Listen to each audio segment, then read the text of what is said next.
करनाल के युद्ध का परिणाम में यहाँ पे देखिए बढ़ती हुई फारसी सेना के बारे में सुनकर मोहम्मद शाह ने हमलावर की सेना से निपटने के लिए और राजधानी में घुसने ना पाए इसको रोकने के लिए अपनी सेना लेकर आगे बढ़ता है।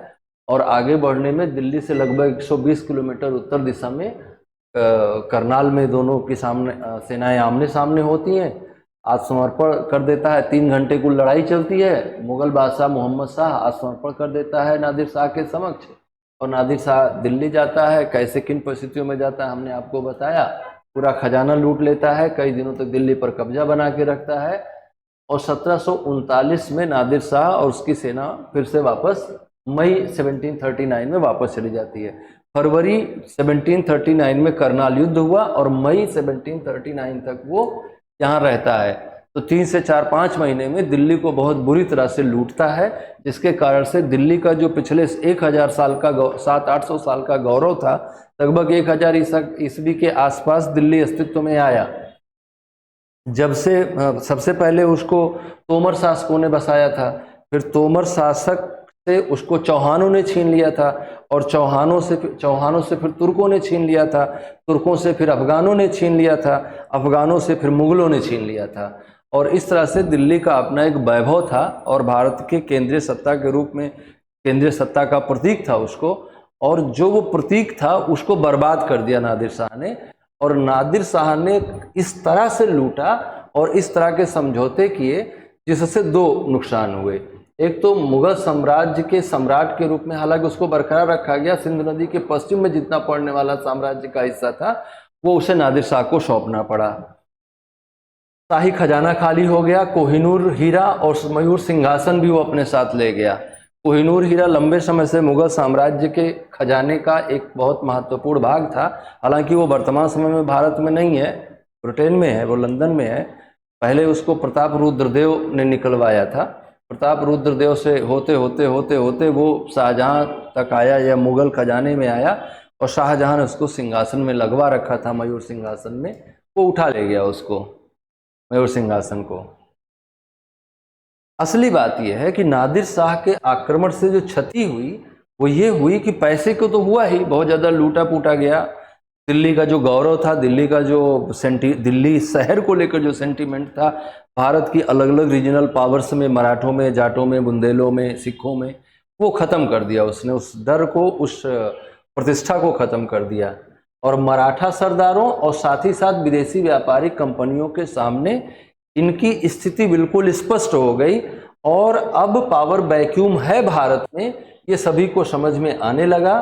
और उस पावर वैक्यूम को भरने के लिए हमें क्या करना चाहिए, सभी अपनी अपनी तरह से उस बारे में सोचने लगे, चाहे वो मराठे हों, चाहे वो ईस्ट इंडिया कंपनी हो। हालांकि इन दोनों के अलावा और किसी के पास ये क्षमता थी ही नहीं कि वो आगे कर पाता इस काम को। लेकिन अहमद शाह अब्दाली के आक्रमण ने मराठों के भी इस स्वप्न को तोड़ दिया। आगे उस पर हम लोग बात करेंगे। तो अगले शासक अहमद शाह हुए। मोहम्मद शाह रंगीला के बाद अगले शासक अहमद शाह हुए, जिन्होंने 1748 से 1754 तक भारत पर शासन किया।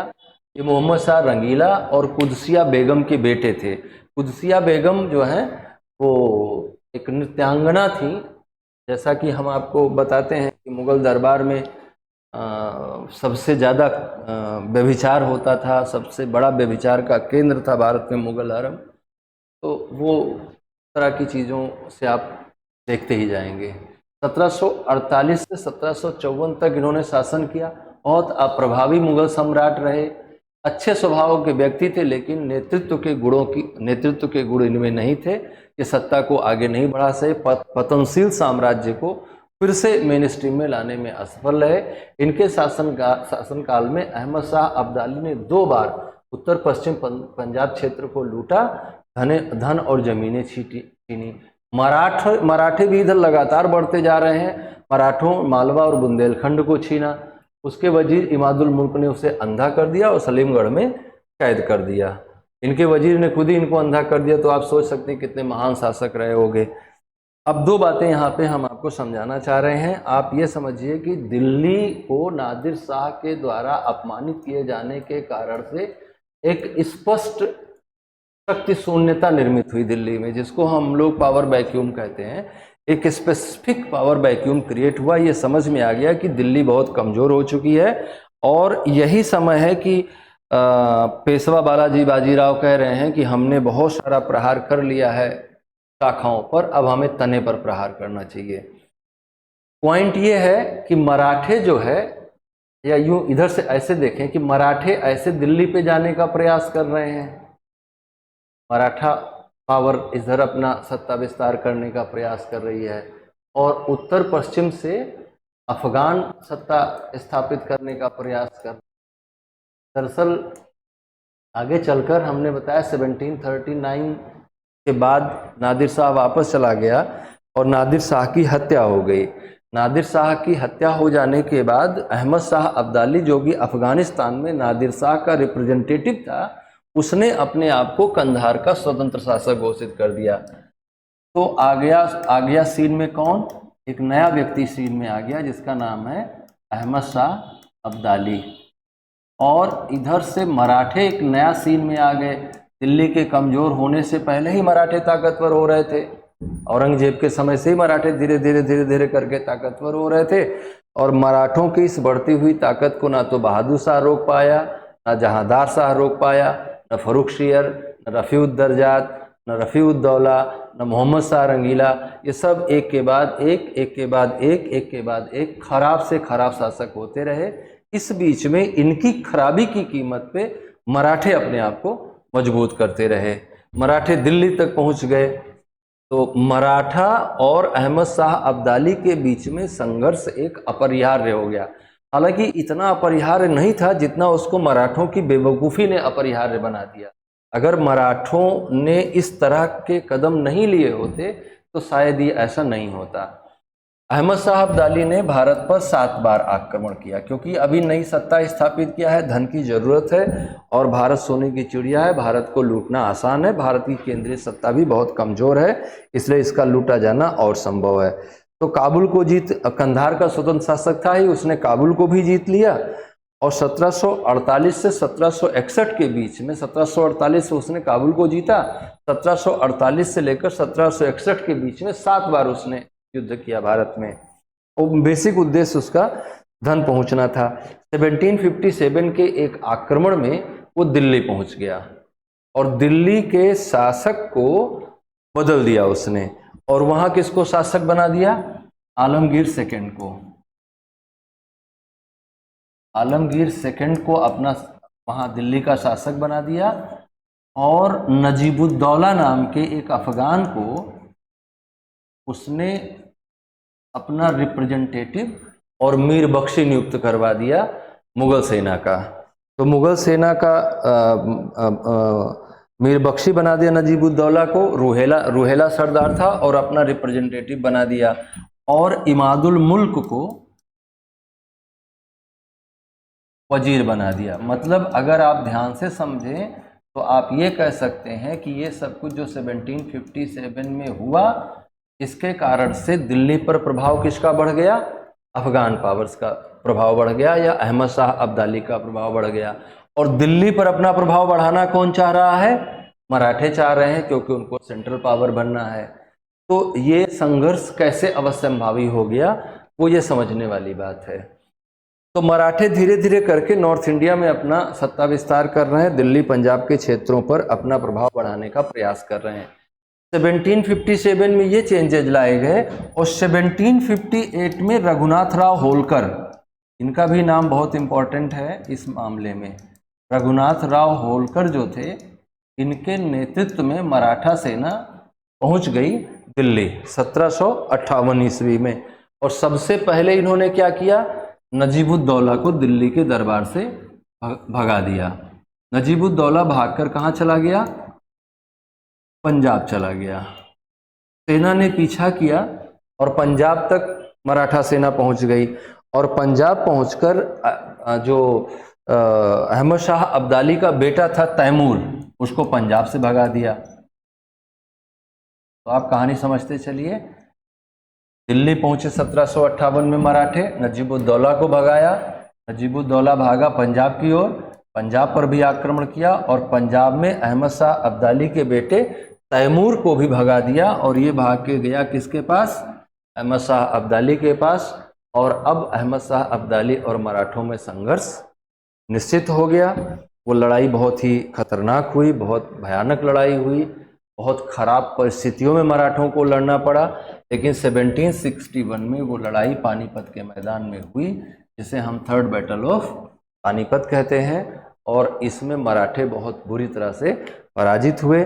मराठों की इस पराजय से जो क्षति हुई, इससे मराठों का कोई राज्य क्षेत्र तो नहीं गया, मराठे तुरंत ही अपनी स्थिति को फिर से अपने राज्य क्षेत्र में स्थापित करने में सफल रहे।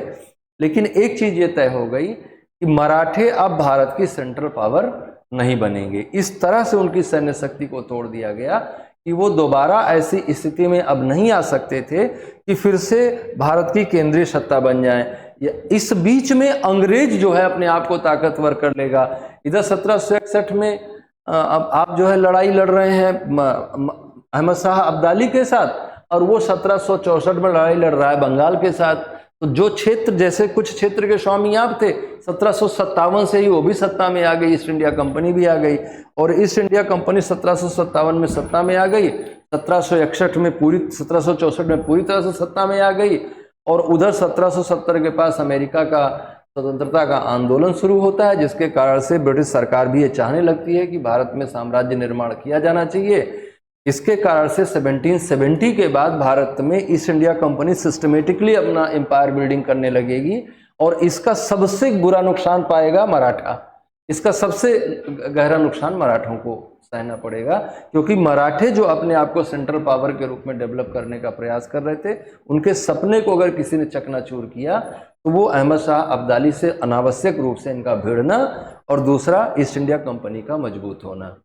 अगर ये अनावश्यक रूप से अहमद शाह अब्दाली से नहीं लड़े होते, अपनी सत्ता को केवल भारत के अंदर स्थापित करने का प्रयास करते, और ये जो पंजाब के क्षेत्र में जो कुछ भी हो रहा है उसके लिए थोड़ा वेट एंड वॉच करते, तो ज़्यादा सक्सेसफुल होते। तो ये पानीपत का तीसरा युद्ध बहुत निर्णायक युद्ध रहा भारत के इतिहास के संदर्भ में। इसलिए ऐसा करके मेंस में क्वेश्चन पूछा जाएगा आपसे, हिस्ट्री ऑप्शनल में क्वेश्चन पूछा जाएगा आपसे कि 1761 का रणनीतिक महत्व क्या रहा, 1761 का दूरगामी प्रभाव क्या रहा। जैसे यूपीएससी ने इससे पहले क्वेश्चन पूछा है कि 1761 के पानीपत के युद्ध ने यह तय कर दिया कि भारत का शासक कौन होगा, यह तो नहीं तय किया, लेकिन यह तय कर दिया कि कौन नहीं होगा। तो कौन नहीं होगा, वो कौन, किसको तय किया? मराठों को तय किया कि आप नहीं होंगे, केंद्रीय सत्ता भारत की आपका बनने का जो सपना था वो पूरा नहीं होगा। और इस बीच में अंग्रेज बहुत चालाकी से अपने आप को मजबूत करेगा, और 1765 से लेकर 1856 के बीच में वो भारत की सबसे बड़ी पावर बन जाएगा। तो ये थोड़ा बात थी हमें जो बताना था आपको इस संदर्भ में, अहमद शाह अब्दाली के आक्रमण के संदर्भ में।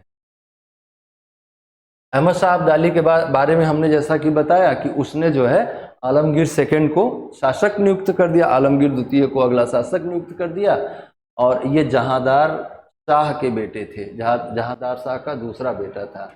अहमद शाह को अपदस्थ करके इमादुल मुल्क को उसे गद्दी पर बैठाया गया था। अहमद शाह अब्दाली के बार बार आक्रमणों का इसको सामना करना पड़ा, बाद के आक्रमणों का। और सबसे खास बात की 23 जून 1757 को प्लासी का लड़ाई हुआ इसके शासनकाल में, आलमगीर द्वितीय के शासनकाल में। शाह आलम भी कहते हैं इसको, है ना। तो इसकी हत्या इसके वजीर इमादुल मुल्क ने कर दी थी। तो ये 23 जून 1757 को बैटल ऑफ प्लासी हुआ था। किन परिस्थितियों में हुआ था बैटल ऑफ प्लासी? क्या बैटल ऑफ प्लासी का उद्देश्य भारत में अंग्रेजी साम्राज्य की स्थापना करना था, या बैटल ऑफ प्लासी लड़ा किसी और उद्देश्य से गया था और रीजन कुछ और था उसका? ये सारी बातें हम लोग किसी और टॉपिक में डिस्कस करेंगे। इसके शासनकाल के दौरान शाह आलम सेकंड आ गया, 1759 से 1806 के बीच में इन्होंने रूल किया। इनके शासनकाल के दौरान मुगल शक्ति अब इतनी कम हो गई कि इनके लिए कहावत बनाई गई, सल्तनते शाह आलम दिल्ली ते पालम, मतलब शाह आलम की सल्तनत दिल्ली से पालम तक है। तो ये दिल्ली जो है दिल्ली में है, और पालम जो है दिल्ली के ठीक बगल में, जहाँ इंदिरा गांधी अंतर्राष्ट्रीय हवाई अड्डा है, उसी को हम पालम कहते हैं। तो सल्तनत शाह आलम दिल्ली ते पालम, तो दिल्ली ते पालम का मतलब कि बहुत थोड़ा सा इनका साम्राज्य बचा, बाकी सारे हिस्सों पर इनके ही लोगों ने या जो रेबल्स थे इनके साम्राज्य के खिलाफ, जाटों ने, बुंदेलों ने, राजपूतों ने, सिखों ने, मराठों ने या इनके लोगों ने अपना अपना साम्राज्य अलग अलग जगहों पर निर्मित कर लिया। इनके साथ संबंध ज़्यादा रहा नहीं। वजीर के साथ संघर्ष के कारण ये अवध भाग गए। अब आप सोचिए कि ये सम्राट हैं जो अपने वजीर के डर से भाग जा रहे हैं और अवध में ही शरण लेके बैठे रहे 1761 से 1764 के बीच में। जब ये अवध के बीच में थे शाह आलम द्वितीय, तभी जो है लड़ाई भी हुई 1764 की बक्सर वाली, और उस लड़ाई में इनका भी बहुत बड़ा सहयोग था। जो अवध का नवाब था शुजाउद्दौला और शाह आलम द्वितीय और बंगाल का नवाब मीर कासिम, इन तीन लोगों ने मिलकर वो लड़ाई लड़ी थी, लेकिन हो कुछ नहीं पाया उसमें। हम बाद में बात करेंगे जब अंग्रेजों के साम्राज्य विस्तार की बात करेंगे। तो ये इनकी स्थिति रही। शाह आलम के अंतिम वर्ष में मराठा प्रमुख सिंधिया के संरक्षण में 1803 में इनको संरक्षण में लिया, फिर से दिल्ली ले आए, लेकिन तब तक 1761 की तीसरी लड़ाई हुई और मराठों और अहमद शाह अब्दाली के बीच जो है वो स्थिति बिगड़ गई, पहले जैसी रह नहीं गई। बक्सर के युद्ध के बारे में बताया गया है, थोड़ा बहुत जानकारी है, यहाँ से आप इकट्ठी कर लीजिए। बाकी हम लोग बक्सर जब अंग्रेजी सत्ता का विस्तार कर रहे होंगे तो इसको डिटेल से करेंगे। 1764 में लड़ा गया। हेक्टर मुनरो नेतृत्व कर रहा था ब्रिटिश सेना का, और दूसरी तरफ से मीर कासिम बंगाल के नवाब, शुजाउद्दौला अवध के नवाब, मुगल सम्राट शाह आलम द्वितीय की संयुक्त सेना। इसमें से जो शुजाउद्दौला था ये युद्ध को फाइनेंस कर रहा था। मुगल सम्राट जो है उस समय इसी के यहाँ रह रहे थे और ये भाग के गया था इनके यहाँ। तीनों बैठकर षड्यंत्र किए और लड़ाई लड़ लिए और हार भी गए। अंत में 1765 में इलाहाबाद की संधि हुई, जिससे युद्ध समाप्त हुआ, और उस संधि के अनुसार बंगाल, बिहार और उड़ीसा के दीवानी का अधिकार कंपनी ने ले लिया। दीवानी मतलब कि right to collection of revenue, दीवानी का अधिकार ले लिया। दीवानी फौजदारी दो मामले होते थे प्रांतों में।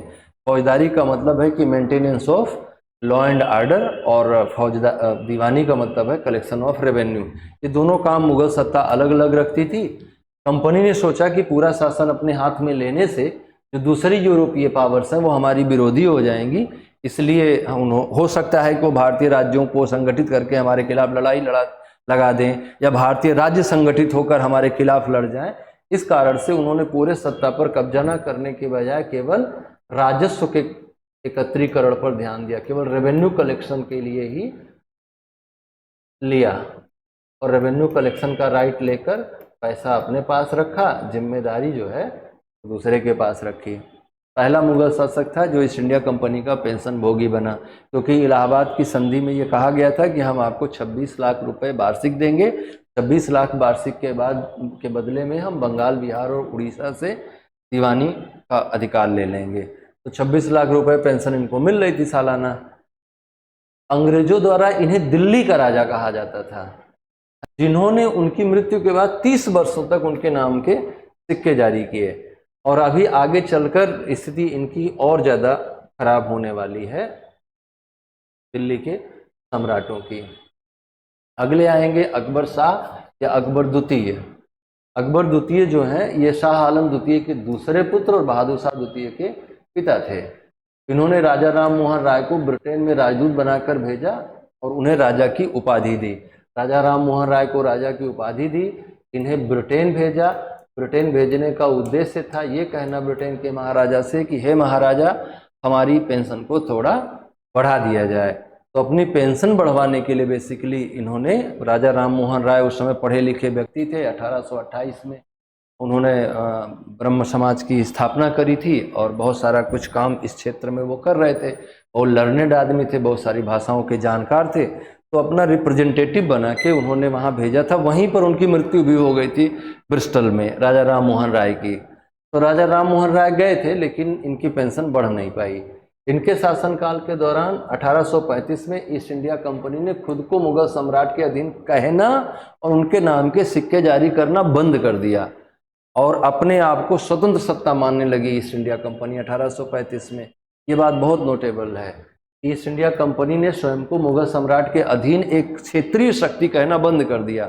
पूरा भारत, आप देखें ना 1833 के चार्टर एक्ट में ईस्ट इंडिया कंपनी के व्यापारिक अधिकार को पूरी तरह से समाप्त करके कहा गया कि आप शासन करिए।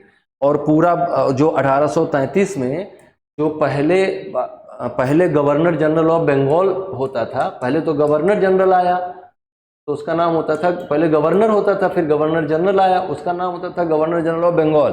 लेकिन 1833 के चार्टर अधिनियम में गवर्नर जनरल ऑफ बंगाल का नाम बदलकर गवर्नर जनरल ऑफ इंडिया कर दिया गया।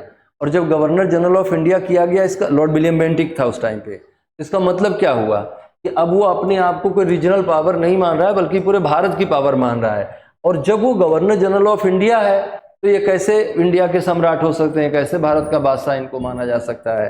तो ईस्ट इंडिया कंपनी ने कहा कि भाई अब तो हम आपके आगे झुकेंगे नहीं, आपको जो लेट के हम प्रणाम करते थे या आपके सामने जो हम दंडवत करते थे और आपकी अधीनता को हम स्वीकार करते थे, अब नहीं करेंगे, क्योंकि अब हम पूरे भारत के सत्ताधीश हैं और हम गवर्नर जनरल ऑफ इंडिया हैं। तो आपसे ज़्यादा क्षेत्रफल है हमारे पास, आपसे ज़्यादा ताकत है हमारे पास, तो हमें कोई कारण नहीं है कि हम आपके अधीन रहें। वो महान कवि थे। हिंदू मुस्लिम एकता के लिए एक त्यौहार होता था फूल वालों की सैर, वो इन्होंने शुरू किया था। और अब हम आगे बढ़ते हैं और अगले शासक जो कि अंतिम शासक भी हैं भारत के, मतलब अंतिम मुगल सम्राट हैं, बहादुर शाह द्वितीय, जफर भी इन्हें कहा जाता है। जफर उपनाम से ये कविताएं लिखते थे। तो ये भारत के अंतिम मुगल सम्राट थे। 1837 से 1858 तक शासन किया। निपुण शायर थे और इनका उपनाम जफर था। जफर का मतलब विजय होता है। संगीतकार, सुलेखक थे। राजनीति नेता से भी अधिक एक सौंदर्यवादी थे। अपने शासनकाल के अधिकांश समय वो अंग्रेजों के पेंशनर थे। इनके पास कोई वास्तविक अधिकार था नहीं।